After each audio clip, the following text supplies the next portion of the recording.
Chapter 12. The architect unveiled back at 221B, Baker Street. Holmes and Watson prepared for the inevitable confrontation.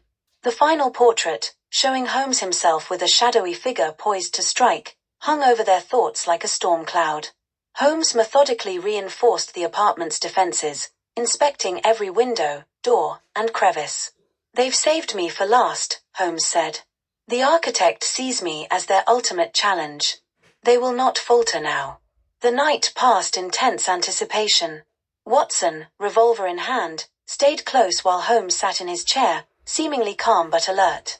Hours ticked by until, near midnight, a soft scratching sound came from the kitchen window. Holmes motioned for Watson to remain quiet. Slowly, he moved toward the sound, his footfalls silent on the wooden floor. The scratching grew louder until, with a crash, the window shattered. A figure clad in black climbed inside, a knife gleaming in the moonlight.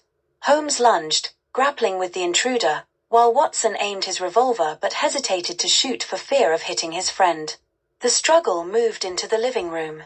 Holmes managed to pin the figure momentarily, tearing off their mask to reveal none other than Ambrose Hargrave himself.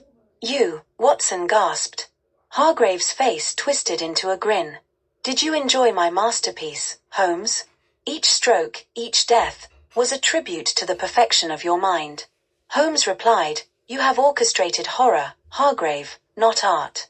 Their fight resumed, ending when Watson struck Hargrave with the butt of his revolver. The artist collapsed, unconscious. Holmes and Watson tied Hargrave securely and called Inspector Lestrade. As they waited, Holmes studied Hargrave's belongings, finding detailed plans for each murder. "It was all calculated," Holmes said. He saw himself as both creator and destroyer, elevating murder to an art form. When Lestrade arrived, Holmes handed over the portfolio. "Here is your evidence." Hargrave's ego drove him to implicate himself in every crime. Lestrade nodded grimly. "This case will haunt the courts for years." As dawn broke, Holmes sat quietly, gazing into the fire. "It's over," Watson said. Holmes shook his head. "No, Watson. Men like Hargrave remind us that darkness lurks in even the most brilliant minds.